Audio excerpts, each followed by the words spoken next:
కదా, కలశాన్ని ఈ మధ్య కాలంలో అందరూ కూడా అది ఒక అలంకరణగా మాత్రమే చూస్తున్నారు. కానీ కలశం అంటే అలంకరణ కాదు, మంత్రం. అసలు కలశాన్ని ఏ విధంగా తయారు చేసుకోవాలో కూడా గురువు గారు చేసి చూపిస్తారు. మరి గురువు గారితో కలిసి మనం ఈ పూజను చేసుకుంటూ కలశాన్ని కూడా తయారు చేసుకుంటూ వరలక్ష్మి వ్రత కథను కూడా విందాం. వచ్చేయండి. వరలక్ష్మి వ్రతం ఏ విధంగా ఆచరించాలి, వరలక్ష్మీదేవిని మనం ఏ విధంగా పూజ చేస్తే ఆర్థిక సమస్యలు తగ్గుతాయి, అంతేకాకుండా ప్రతిసారి కూడా మన యొక్క బంగారాన్ని కొనుగోలు చేసి బ్యాంకులో పెట్టుకుని అది మళ్ళా మన ఇంటికి రావడానికి వేచి చూస్తూ ధనం గురించి మన యొక్క విలువైన వస్తువులు దూరం అయిపోతున్నాయి అనేటువంటి బాధ నుంచి ఏ విధంగా బయటపడాలి, అసలు వరలక్ష్మీ వ్రతానికి కలశాన్ని ఏ విధంగా ఏర్పాటు చేయాలి, అమ్మవారిని ఏ విధంగా పూజ చేయాలి అనేటువంటి విషయాన్ని మీ అందరికీ కూడా అత్యంత సులభ మార్గంలో ఆ కలశాన్ని తయారు చేస్తున్నప్పుడు కలశం యొక్క బ్లౌజ్ పీస్ని ఏ విధంగా మడత పెట్టాలి అనే పూర్తి విషయాన్ని మీకు వివరించడం జరుగుతోంది. లక్ష్మీదేవి ఆవాహన చేస్తామమ్మా. లక్ష్మీదేవి ఆవాహన చేయడానికి కావలసిన పూజా ద్రవ్యాలు, అమ్మవారి ఆరాధన చేసుకోవాలి, అమ్మవారి పూజ చేసుకోవాలని కావలసిన ద్రవ్యాలన్నీ ఉన్నాయో లేవో చూసుకోవాలి. మొట్టమొదటిగా ఏంటంటే పసుపు, కుంకుమ, గాజులు, గంధము. అదే విధంగా మనం ఇక్కడ చూసినట్లయితే ప్రాధానికంగా మీరు ప్రాధానికంగా అమ్మవారికి చిట్టి గాజులు. ఆ చిట్టి గాజులు అనేటువంటివి అమ్మవారి అలంకరణ ప్రాయంగానికి ఉపయోగిస్తుంటారు. గోముఖ చక్రాలు. ఈ గోముఖ చక్రాల వల్ల ఇంట్లో పాజిటివ్ వైబ్రేషన్స్ వచ్చి ధనం నిలబడడానికి అవకాశం అవుతుంది. తదనంతరం లక్ష్మీ గవ్వలు. ఈ లక్ష్మీ గవ్వలు ఎందుకయ్యానంటే లక్ష్మీ గవ్వల్ని ఇంట్లో పెట్టుకోవడం వల్ల మనం ఆర్థికంగా ఇబ్బంది పడుతూ మనకి ఇప్పటి వరకు అప్పులు తీరకుండా కొత్త అప్పులు చేసేస్తుంటారు. అలా కాకుండా తీసినటువంటి అప్పు తీర్చేసుకుని ప్రశాంతమైన జీవితాన్ని గడపాలి అంటే కనుక ఈ లక్ష్మీ గవ్వలు ఆరాధన చేయాలి. తర్వాత అత్యంత శ్రేష్టమైనటువంటివి, అందరికంటే మనం ఎదుగుతున్నప్పుడు నరఘోష తగులుతూ ధనం అనేటువంటి ఖర్చు అయిపోతూ ఉంటుంది. అటువంటిది లేకుండా ఉండాలి అంటే ఈ యొక్క గురువింద గింజలు. ఆ గురువింద గింజలు మనం ఏ విధంగా ఆరాధన చేయాలి, వాటికి కాస్త మంత్రబలాన్ని ఇస్తే గనక ఇంట్లో నెగిటివ్ ఎనర్జీ రాదు. ఆ గురువింద గింజలకి అర్చన ఏ విధంగా చేయాలి, ఏమిటి, అమ్మవారికి ఎలా సమర్పించాలని చూపిస్తాను. దాంతో పాటుగా ఆవు పాలు, గోమూత్రము, ఆవు పాలు, గోమూత్రము, గంగాజలము, ఒక అద్దము. అమ్మవారికి సమర్పించడానికి అరటిపళ్ళు, కొబ్బరికాయ. యథాశక్తానుసారము మీరు వండినటువంటి నైవేద్యం. పరమాన్నం ఉండగలిగితే శ్రేష్టమైనటువంటి నైవేద్యం. దీంతో పాటు చిల్లర కాసులు 11 లెక్కగా పెట్టుకుని మనం అక్కడ పెట్టుకోవాలి. అవి నిత్యము కూడా దేవతా అర్చన గావిస్తూ ఉంటాం. ఇది ప్రధానం.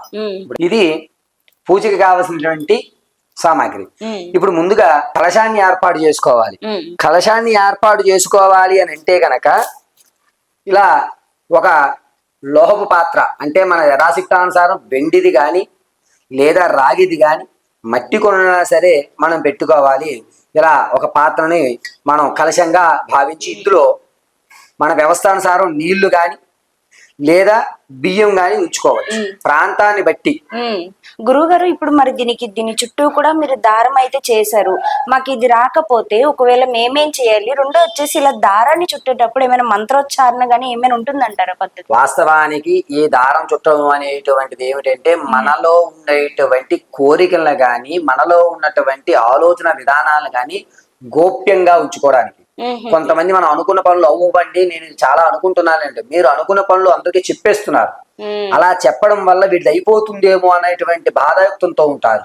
వీటిని అన్నిటినీ కానీ కలశము అనగా మన యొక్క కోరికను నేరుగా అమ్మవారి ముందు ప్రవేశపెట్టేటువంటిది. దాని కొరకు అని చెప్పి మన ఆలోచనలు పక్కకు వెళ్లకుండా దీని చుట్టూ గణపతిని తలుచుకుంటా, అంటే మంత్రోచ్చారణ ఉంటుంది. మంత్రోచ్చారణ రానటువంటి వాళ్ళు గణపతి అయిన మహా అంటూ దారాన్ని చుట్టుకోవాలి. ఒకవేళ ఇంత కలశం మా దగ్గర లేదు గురువు గారు, ఇంట్లో చిన్నగానే ఉన్నాయి అనుకుంటే గనక రాగి చెంబు కన్నా సరే మీరు ఈ విధంగా దారాన్ని తెల్లటి దారాన్ని చుట్టుకోవాలి. తెల్లటి దారాన్ని చుట్టుకుని చక్కగా ఈ తెల్లటి దారం దగ్గర 4 వైపులా కూడా ఇలా గంధం బొట్టు అలంకరణ చేసుకుని కుంకుమని చక్కగా మనం ఇలాగా వృత్తలాకారంలో పెట్టుకోవాలి. ఒకవేళ కొంతమందికి ఈ దారం చుట్టడం కూడా రాదు గురువు గారు, మాకు ఏం చెయ్యాలి అని అడుగుతారు. అటువంటి వారి కోసం మీ దగ్గర కంకణ దారం ఉంటుంది కదండి, ఈ కంకణ దారాన్ని కాస్త ఇలా తీసుకోండి. తీసుకున్న తర్వాత ఒక తమలపాకు, కేవలము తమలపాకు కానీ లేదా మామిడి ఆకు కానీ తీసుకుని ఈ భాగాన్ని ఇలా మడత పెట్టండి. ఇలా మడత పెట్టిన తర్వాత దీన్ని ఇలా నిలువుగా మడత పెట్టండి. దీన్ని మళ్ళా ఇలా అడ్డంగా మడత పెట్టండి. ఈ విధంగా అంటే ఏ కార్యక్రమం జరిగినా దిగ్విజయం కావాలి అంటారు కదా, సక్సెస్ అని ఇలా చూపిస్తాం కదండి. ఇలా చూపించడానికి ఈ విధంగా తమలపాకును చుట్టుకుని ఇలా ముడి వేసేసుకుని, మీకు ఒకవేళ అలా కంకణం కట్టడం రాదు మాకు అని అనుకుంటే కనుక, ఇలా రాదు అనుకుంటే ఇలా కట్టేసుకోవచ్చు.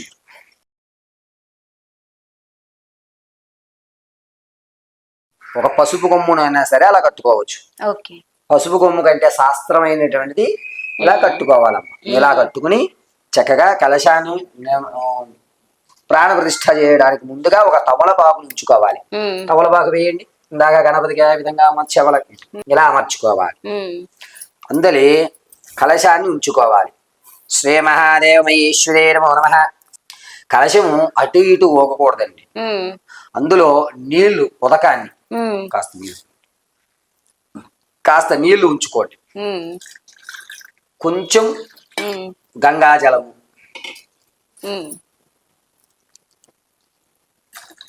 కొంచెం గోమూత్రము,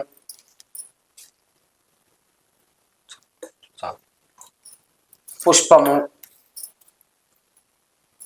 అక్షతలు, గంధం ఉంచమ్మ.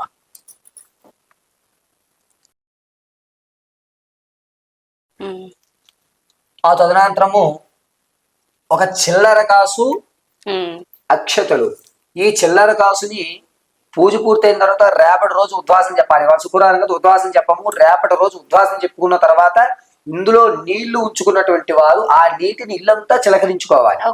మీరు ఎక్కడైతే ధనం పెడతారో బీరువాలు అక్కడ, దాంతో పాటు ఇల్లంతా కూడా చిలకరించుకోవాలి. ఒకవేళ బియ్యం పోసుకుంటారు, బియ్యం పోసుకుంటే గనక ఆ బియ్యాన్ని పరవాన్నంగా గాని పులిహోరగా గాని శనివారం రోజు వండి ఇంటిల్లి పాది భోజనం ఆచరించాలి. అందులో ఉంచే ఉదం నిత్యప్యా. తదనంతరం మామిడి రొబ్బలు ఉంచుకోవాలి.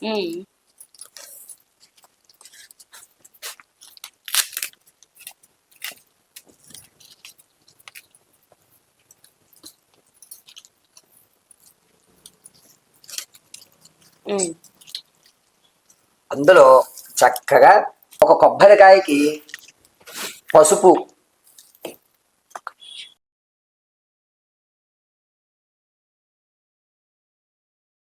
గురువుగారు, ఇప్పుడు నాకు ఒక సందేహం అండి. ఇప్పుడు నా చేత ఇలా మీరు కొబ్బరికాయ పెట్టించి మనకేమో బ్లౌజ్ పీస్ తో పెట్టండి కలసం అని చెప్పారు. కానీ ఈ మధ్య కాలంలో చాలా మంది అలంకరణ ఒకటి ఉంటే చాలు, కలశానికి ఇంకేమీ అవసరం లేదు అన్నట్టుగా బొమ్మలు పెడుతున్నారు, అలంకరణ బాగా చేస్తున్నారు.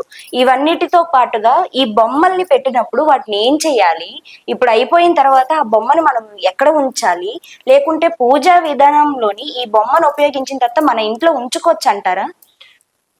వాస్తవానికి కలశారాధన అనేటువంటిది బ్లౌజ్ పీస్ పెట్టుకుని దాంట్లో కొబ్బరికాయను ఉంచుకోమని ప్రారంభించాం.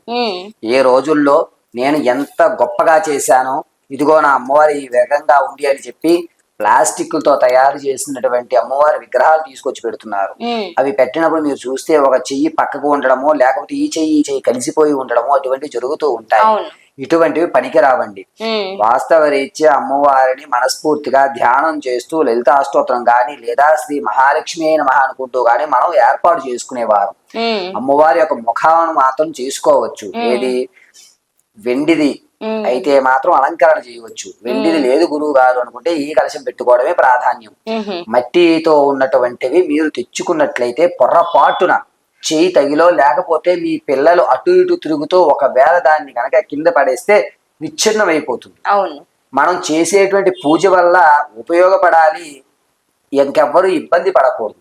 మీరు చేసేటువంటి పూజలో ఏదైనా తొత్తుపాటు జరిగి అటువంటి మొహం ఏదైనా కింద ఇబ్బంది పడింది అనుకోండి, భిన్నమైపోతే ఆ పాపం మళ్ళా మన ఖాతాలో కూడా వస్తుంది. దీంతో పాటు ధనం రాకపోగా మన దగ్గర ఉన్న ధనం కూడా బయటికి వెళ్ళిపోయే అవకాశం ఉంటుంది. కాబట్టి వెండిలో అయితే అలంకరణ చేసుకోండి, తప్పేమీ లేదు. కానీ మనం ఏ విధంగా అయితే శుభ్రం చేసుకుని రెడీ అవుతామో అదే విధంగా అమ్మవారిని చూసుకోవాలి.